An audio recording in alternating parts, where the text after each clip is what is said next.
Eh bien, les gars, donc vous le voyez, dernière heure au Real Madrid il y a seulement quelques minutes. Et Mbappé hospitalisé pour un tableau aigu de gastro-entérite. Je pensais que cela avait à voir avec un rhume qui s'était compliqué, d'où la fièvre et tout ça. Non, non, non.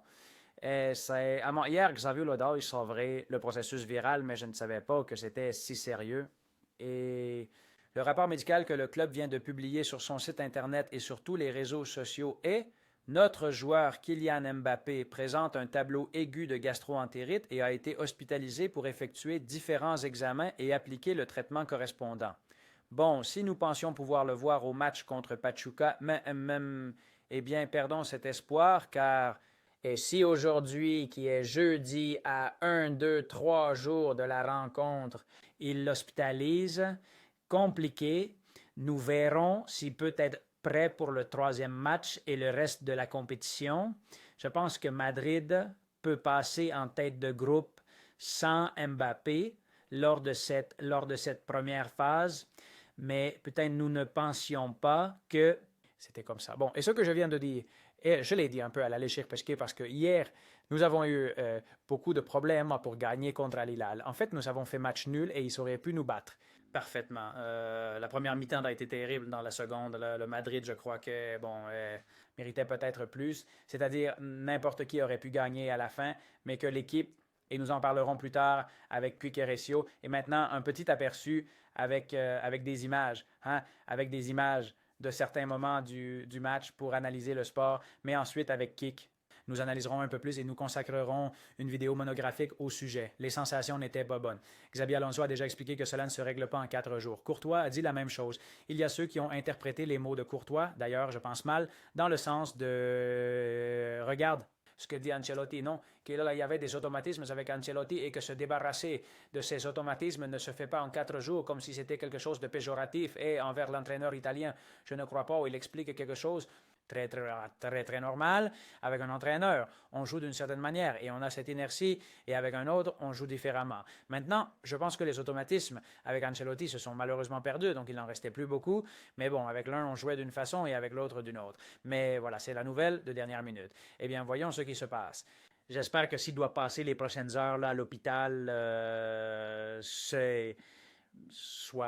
soit peu. Non, même pas qu'ils doivent passer la nuit, là, mais bon, comme nous n'avons pas plus d'informations, ben, je ne peux pas en dire plus, mais c'est inquiétant, surtout parce que nous imaginions que la situation pouvait s'aggraver davantage, n'est-ce pas? Et c'est à cela que je faisais référence avant de... Nous allions voir une action. Nous allons voir une action collective du Madrid sans ballon ou essayant de le récupérer et courant tous comme des poulets sans tête. Et ensuite, oh, une chose de Vinicius. Elles sont devenues virales. Celle-ci et l'autre de Vinicius à laquelle nous allons tout de suite. Mais regardez, il y a des moments de match où Al Hilal, putain, semblait le Real Madrid et le Real Madrid Al Hilal, n'est-ce pas? Bien qu'il faille dire que l'équipe arabe a des gens assez intéressants. Ce qui se passe, c'est que, bon, donc, comme cela arrive souvent dans ces équipes, c'est un mélange de joueurs venant de différents horizons. On pourrait dire la même chose des équipes européennes, comme par exemple Chelsea, qui ont rassemblé des gens de partout, n'est-ce pas? Eh bien, le même Real Madrid, mais bon, donc, l'importance et tout que les clubs européens ont, non, ceux-ci ne l'ont pas. En plus de cela, en Arabie, cela a été fait de la manière dont cela a été fait à coup de checker seulement 4 équipes, mais très rapidement et d'une manière un peu étourdie, mais qui commence à jouer raisonnablement bien au football. Tu vois, ceux-ci, je crois, là, sont les champions de ah si, non? Bon, il y avait des moments, cela a été capté depuis les gradins, je ne pense pas qu'il y ait de problème. Il y avait des moments de ronditos, hein? Enfin, il y avait des moments de ronditos, j'insiste. Neves, celui-là, Malcolm, qui, bon, est passé par le Barça et tout ça, ce qui n'est pas, je ne choisis pas précisément, Milinkovic-Savic. Et il y avait des gens ici intéressants. Et alors, regardez, non? Un peu le fait aller à la chasse aux gamousinos, n'est-ce pas? Aussi parce qu'ils avaient un bon... Cela fait déjà partie de la réalisation. Aussi parce qu'ils avaient un bon toucher de balle. Mais il y a eu des moments en première mi-temps qui ont été vraiment inquiétantes, où c'est monté de Cancelo et l'équipe qui se divisait a commencé Xabi Alonso disant le jour précédent, nous travaillons beaucoup sur la question des distances, que l'équipe ne s'allonge pas, qu'ils agissent tous ensemble, avoir des concepts très clairs et très concis, car tu ne peux pas travailler autant en si peu de temps, du moins, et pour que les choses, en fait, se fassent de manière ordonnée. Et j'ai toujours pensé avant le match que si certains points étaient abordés comme la question de l'attitude, pourquoi nouvelle compétition, nouvel entraîneur, plusieurs jours sans jouer, c'est suffisant pour que les footballeurs aient de l'attitude.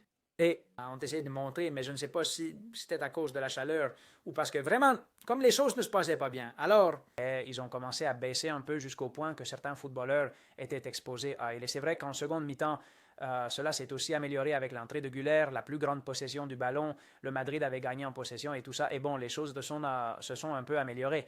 Mais je pensais que la question de l'attitude, courir un peu plus, allait faire en sorte que nous voyions une meilleure image du Madrid. Et nous ne l'avons pas vu, du moins, comme je le dis, dans cette première moitié, non?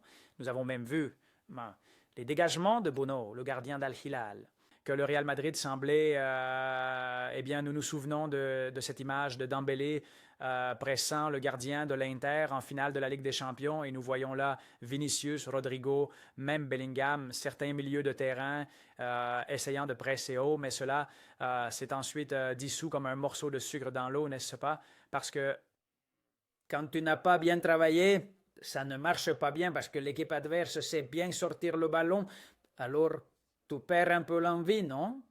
J'insiste, j'espère que ce n'est que ça, hein? Ou que nous ayons cette sensation parce que c'était le premier match et que la deuxième mi-temps ou le deuxième match, pour être plus précis, soit une évolution logique de la deuxième mi-temps du premier rencontre, n'est-ce pas? J'espère que ce sera le cas. Mais bon, ces images du Rondito d'Al-Hilal ont vraiment affecté les supporters du Real, n'est-ce pas? Et regardez aussi ici, c'est pris depuis les gradins. Il jouait avec beaucoup d'espace, avec beaucoup de tranquillité, trouvait l'homme libre constamment. Et c'est un peu ce que certaines équipes nous ont fait cette année. Donc, voici aussi le penalty de Valverde. Bon, ici, il a la chance que ça rebondisse.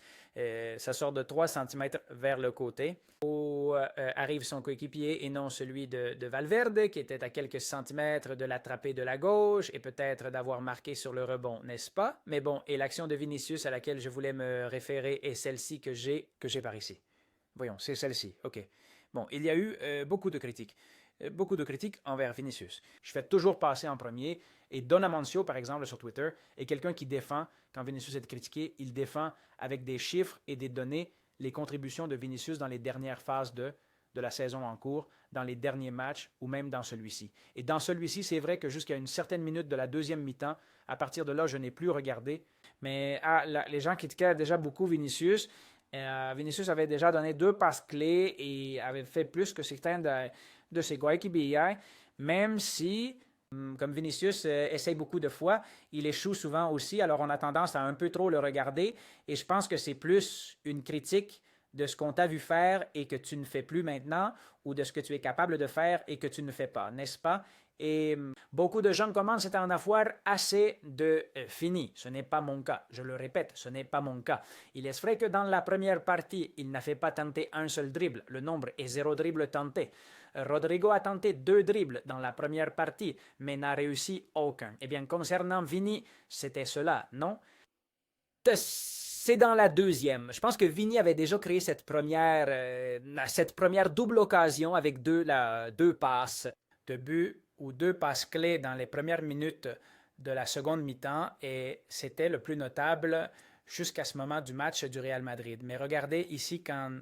Attendez, je vais baisser le volume, je ne veux pas que cela se mélange. Regardez ici quand Bellingham reçoit, d'accord? Il a Vinicius ici. Normalement, mais ici avec une flèche rouge, la norme, est-ce que Vini... Je sais que c'est petit, mais bon, je pense que ça se voit. La norme est que Vini, ici, avance, non? Qu'il offre une option à Bellingham qui a. Vous allez voir comment Al-Hilal se replie bien ici. Il ferme ses accès à Bellingham. Mais si Vinicius, gêne un peu leur latéral, il attire déjà l'attention vers le footballeur brésilien, ce qui sera bénéfique pour Bellingham pour qu'il compte soit sur Vinicius, soit ait plus d'options pour terminer l'action lui-même ou la donner à un autre coéquipier, n'est-ce pas? Eh bien, Vinicius ici ne bouge pas, putain. Il ne bouge pas. Mec, Et déplace-toi parce que le latéral, si tu te déplaces, ne va pas aller avec Bellingham. Le latéral va venir avec toi ou va avoir un œil sur toi. Et cela va faciliter que l'anglais ait plus d'options. Qu'est-ce que c'est qui se passe? L'anglais aussi ici se fait des nœuds au cerveau, hein, parce que Jude n'allait pas très bien. Jude n'est pas très bien non plus. Et déjà dans une autre vidéo, parlons-en plus de lui, non? Mais c'est que Vinicius reste là, c'est ce qu'il ne bouge pas. Il a tout le couloir pour lui, ce n'est pas normal. Un type qui foulait la ligne, qui partait, qu'il ne s'agit plus seulement de se défaire de ses adversaires, mais aussi d'attirer l'attention de l'ennemi rien que par le fait d'être là. Cancelo a ensuite dit, je pense que c'est Cancelo, non? Cancelo a ensuite dit que Vinicius est très persévérant, qu'il essaie, eh bien, hier, ce ne serait pas le match. Eh bien, ici, eh bien, je ne sais pas. En fait, Bellingham s'impatiente parce qu'ici, il demande à Vinicius de profiter de cet espace qui s'est créé pour lui passer le ballon. Et le Brésilien se place et Bellingham renonce à la passer à Vinicius parce qu'il ne bouge pas. Puis ensuite, eh bien, il se complique et il finit par la lui prendre, n'est-ce pas? Et cela en vérité me semble lamentable. J'espère que Xavi, comme il montre des vidéos aux footballeurs, comme Xavi est aussi un peu obsédé par la vidéocité, il l'aurait montré et dit « Hey, regarde, ça va être ça dans mon équipe. » Non. Et l'autre jour, nous commentions la psychologie positive que l'entraîneur du Real Madrid utilise pour lui montrer ses vertus et lui dire « Là, je veux que tu exploses ça car ce sont tes plus grandes vertus et en plus, je veux que tu me donnes ça. » Donc, que ne sait pas si cela change de stratégie au niveau psychologique, mais au moins qu'ils montrent cela et disent regarde, c'est ce que je ne veux pas que tu fasses, mec, ce que je ne veux pas que tu fasses. Non. Ou peut-être le message pour continuer avec la psychologie positive de que bon, que tu pouvais faire ça, non? Ou c'était génial quand tu faisais ça. Euh, hein. À la fin, là, lui disant quelque chose comme là. Je te comprends parce qu'il faisait chaud. Peut-être que tu viens de prendre des mini-vacances maintenant, mais je suis sûr que lors du deuxième match, tu seras capable de faire ça, non? Eh bien oui, je ne sais pas comment il va l'aborder, mais cela doit rentrer dans la tête de Vinny, n'est-ce pas? Enfin bon, nous reviendrons plus tard. Passez une bonne journée. Aimez si vous avez aimé cette vidéo. Abonnez-vous à la chaîne, s'il vous plaît. Commentez, partagez. Maintenant, eh bien, parlons de la dernière heure du Real Madrid avec cette nouvelle préoccupante de la gastro-entérite aiguë de Mbappé et l'hospitalisation du footballeur français là-bas aux États-Unis.